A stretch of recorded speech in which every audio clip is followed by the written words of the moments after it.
Bonjour tout le monde. Aujourd'hui, je vais vous montrer comment utiliser ou créer un effet de fantôme sur le visage d'une personne. Alors, ici, on peut voir une photo que j'avais déjà d'un élève, et puis je l'ai mis ici en Photoshop. On peut voir qu'il est sur l'arrière-plan de la photo. La première étape qu'on va faire, ça va être de dupliquer le calque qui est là en arrière-plan. Et puis pour créer ici une copie, je vais nommer la copie désaturée, car on va faire ce calque-là en blanc et noir. Alors je choisis maintenant le calque de désaturé. Je vais rentrer en dessous de Image, Réglage et Désaturation. Et puis maintenant, j'ai la photo en blanc et noir. La prochaine étape, c'est encore de dupliquer le calque. Puis on duplique toujours le calque pour avoir une copie pour être certain qu'on ne perd pas le travail qu'on a déjà fait. Alors, c'est juste une façon, c'est comme un backup. Alors maintenant, je viens ici avec celui-ci. Celui-ci, je vais le renommer, en double-cliquant sur le texte, je vais le renommer à flou. Parce qu'on va appliquer un effet de flou dessus.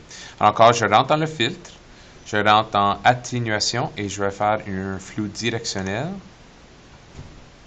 Ici, on peut voir l'effet si je bouge. On peut voir, c'est l'œil ici. Je vais juste sortir un petit peu pour qu'on puisse voir un peu la zone que je suis en train de travailler.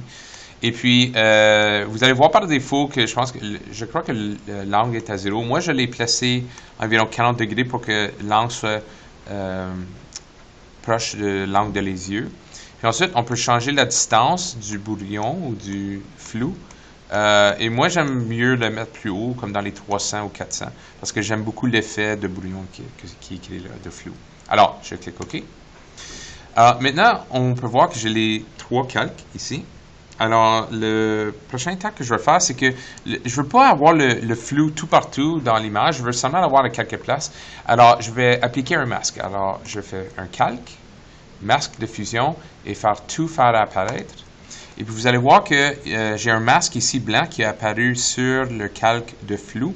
Et maintenant, pour faire disparaître les parties de ce calque-là, je dois peinturer du noir. Alors, je vais chercher ma brosse avec une couleur noire.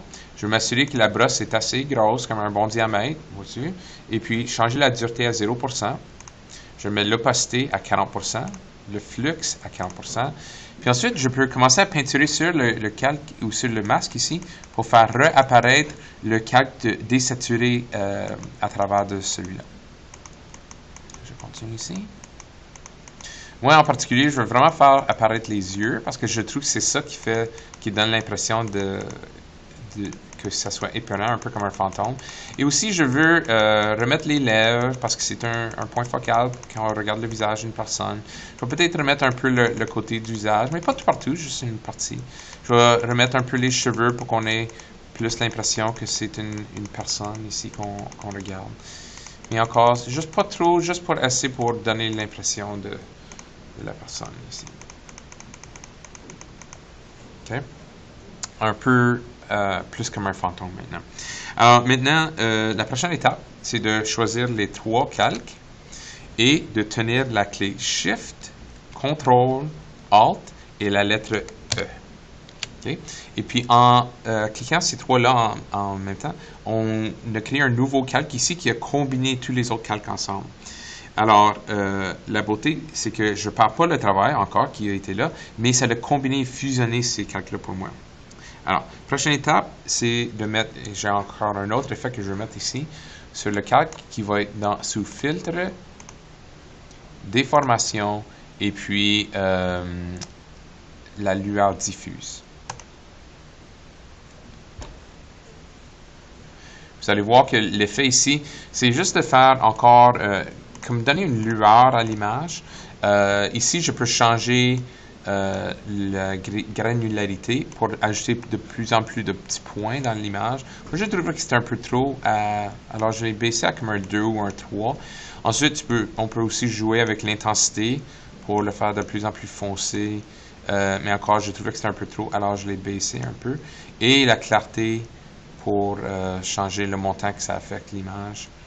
Alors, je veux le garder assez clair parce que je veux quand même garder un peu l'image qui est là. Alors, je vais faire OK ici. Ça va faire un effet de lueur diffuse avec ce calque-là. Et puis la dernière étape, c'est d'aller jeter une couleur. Alors, je vais ajouter une couleur, je pense un vert ici. Et puis ensuite, je peux changer le mode pour couleur à couleur. Et parce que c'est un peu trop vert, je vais changer l'opacité pour baisser l'intensité de la couleur sur l'objet. Okay. Alors, encore, je pourrais peinturer avec le noir ici, avec la brosse sur le masque, pour cacher une partie de ce travail-là. Mais dans ce cas-là, cette partie-là deviendrait plus gris et vraiment, je veux que tout soit vert. Alors, je vais le garder de même. Cependant, je vais faire une dernière chose. Je vais cacher les deux calques qui sont entre celui-là. Et puis, je vais changer un peu l'opacité sur ce calque-là pour que je puisse revenir avec celui qui est en arrière-plan. Alors maintenant, je vois les trois calques ici parce que j'ai changé un peu l'opacité sur les trois. Et puis, l'effet final, c'est que je vois les trois mélangés ensemble. Alors, j'ai un peu le corps ou les couleurs de la personne mélangées avec le vert et mélangées avec l'effet de flou et de lueur que j'ai ajouté à mon travail. Alors, le produit final, c'est celui-ci. Merci et à la prochaine fois.